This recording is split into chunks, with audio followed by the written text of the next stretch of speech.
What's up, NBA fans? Dom2K on the mic, and today we're here to talk about the MVP award because this is always such a hot topic every year when it's given out. No matter how clear-cut the winner is, there's always people arguing that somebody deserved it more, and that's never been harder really than it is now when people always argue that LeBron James deserves it over whoever pretty much wins.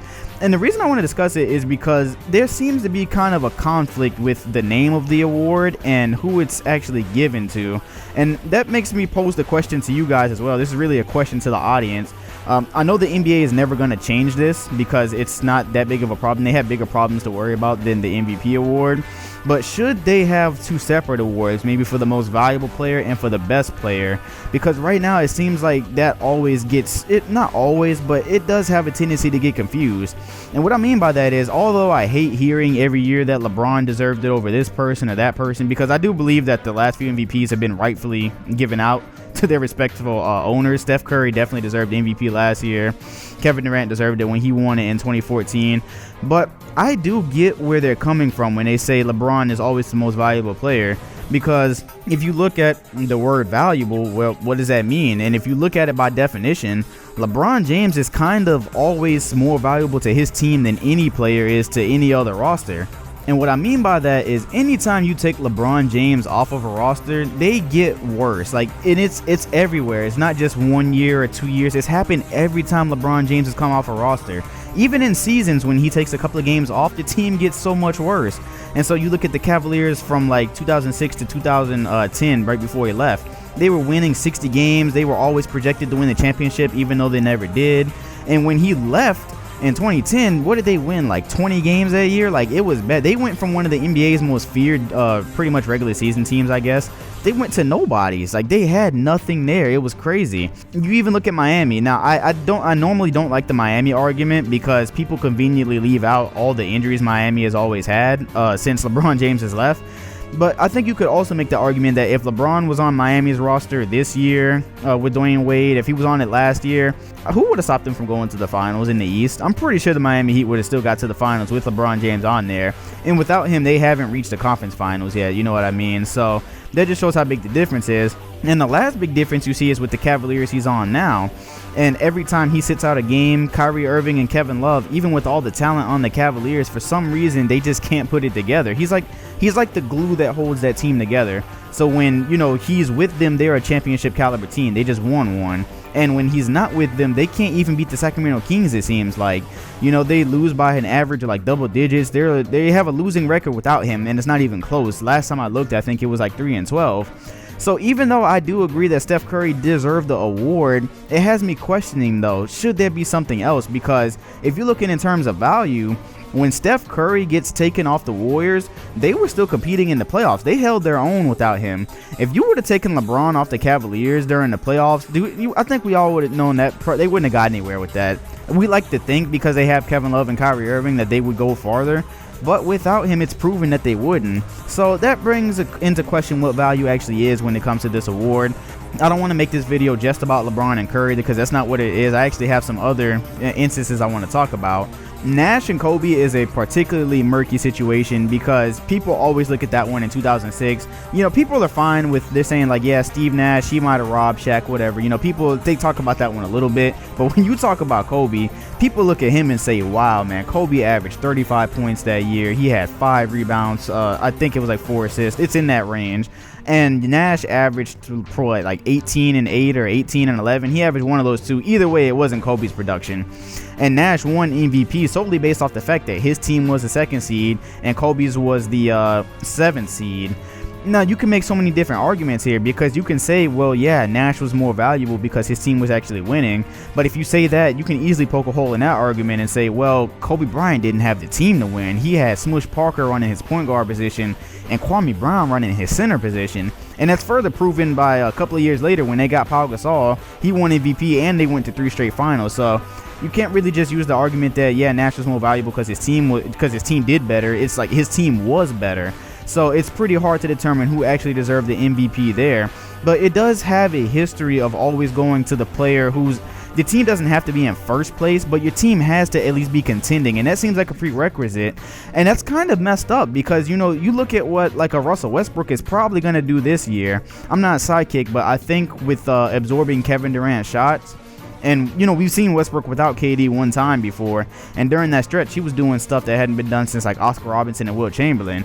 Even if he starts doing that stuff this year, which he likely will because he's Westbrook, he's still not going to win the MVP award. I see these odds about Westbrook, he's favored to win MVP, but you guys are discounting. If Russell Westbrook isn't in the top 4 this year, his team, if they're not in the top 4, he's not going to get MVP. And I do think that's slightly messed up because he's going to contribute so much, but he's not going to get an award for it because his team is not going to be winning. And it seems kind of like there's a necessity for another award in the NBA. Maybe you should have most valuable, who was most valuable to their team, and who was the best player in the NBA. Because I think that we can see that there was definitely a lot of instances in NBA history where those two were just simply different. A great example I have for you, if you haven't heard of it, you've probably heard that Wilt Chamberlain averaged 50 points because that's like 50 for a season. I didn't say 15. He averaged 50 points for a season. And you've heard that before, and it's like, yeah, that's cool. But I don't know if you heard that season. He also averaged 25 rebounds to go with that. And the crazy thing is, he didn't win MVP that year. Bill Russell won MVP that year when he was averaging 18 points and 24 rebounds. Yeah, it was about 23.6, so about 24 rebounds. And the difference between the MVP that year was the Celtics were 60-20, while the Lakers were 54-26. That's only a 4-game difference. Now, there are a couple of things that can contribute to that. Back then, if you didn't know, before 1980, one of those years in the 80s, MVP used to be voted by your colleagues. It was the other guys that you played against. So favoritism, people talk about the MVP being a popularity contest now. You could really call it a popularity contest back then, because if back then it was whoever was more liked around the league would win MVP, probably because other players were voting it. Now it's put together by the media and certain panels they have. That's how it's voted upon now.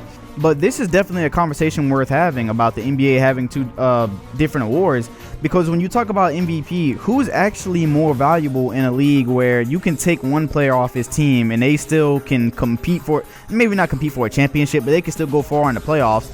And then there's another player that you can take off his team and, they won't do anything without him. Who's more valuable in that situation?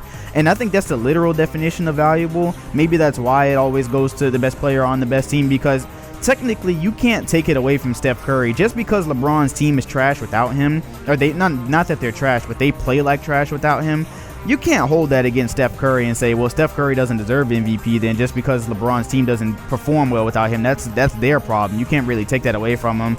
And I get it, but that's why we're having that conversation, because you can also still kind of make that argument, though, that who's more valuable there.